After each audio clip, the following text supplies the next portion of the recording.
Check out this shooting technique below. It's in my 5-minute video number 37 called Camera Movement, Panning with Slow Shutter Speeds. What I'd like to do is edit this image in Adobe Camera Raw, but I'm going to be moving pretty quickly here. But you can always pause and rewind the video if you need to. Cropping into a small part of an image like this doesn't carry the same risk as normal because we don't have the same concerns about sharpness that we normally would. Composition, colour and impact is what we're looking for. So select your crop and hit the Enter key. Going to the Basic tab, I'm going to take a look at what the Auto setting does. Make some nice changes, moving in the right direction. I'm going to add a bit of clarity, a little bit more colour perhaps, not much. But I don't think there's very much more I need to do with the global editing of this image. So going to strategic editing, I'm going to take the shortcut route of touching the G key, which brings into play my masks, and it's a linear mask. I'm going to click and drag from the top down just to darken that a little bit. Moving over to the right hand side, I'm going to drop the exposure, maybe a little bit of black. Sometimes these things are all going to be fairly personal.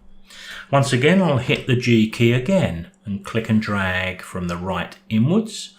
And here I've got a lot of water which is very bright, so I'll drop the highlights way down and I'll drop the exposure to try to keep the tonal range there just right. I've also got a bit of a weakness in the water right at the base, so yet another mask touching the G key. Very quick and easy to work like this. Click and drag upwards. I'll drag the blacks down here. Maybe the whites up a bit to keep the contrast nice. Still a little bit pale at the bottom edge. I'd like it darker down there. So let's drop the exposure a little bit. Something like that, I think. I can live with that. And maybe while we're on a flow with the linear gradients or the linear masks, I'll place one on the left hand side too by touching the G key and clicking and dragging in from the left hand side and doing much the same. Not much here, just a little bit.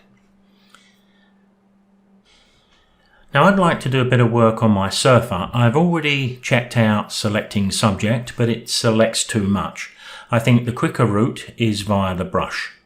So I'm going to make my image a little bit bigger. You can see the size of the brush that I'm using.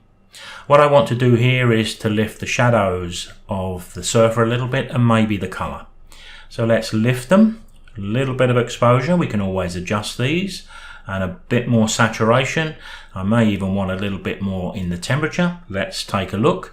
The flow rate of this tool on the right is 24, which looks about right.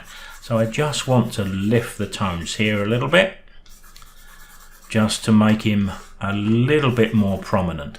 But I do wish he had a little bit more of a bronzed colour skin, so I'm going to help that with a little bit of an increase in the temperature. And there we can see it. It worked pretty well, I think. Let's drag him down and we'll try that again. Try to give a bit more. Just a little bit more colour into his torso and also his legs. Now, Control 0 will fit the image on screen. Final thing I'm going to do here is to put a radial mask over the whole thing. Shortcuts again, J key. Double click.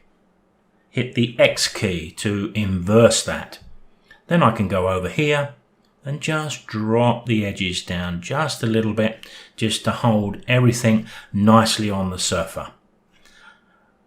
There's not a great deal more I need to do, so I'm going to open this up into Photoshop.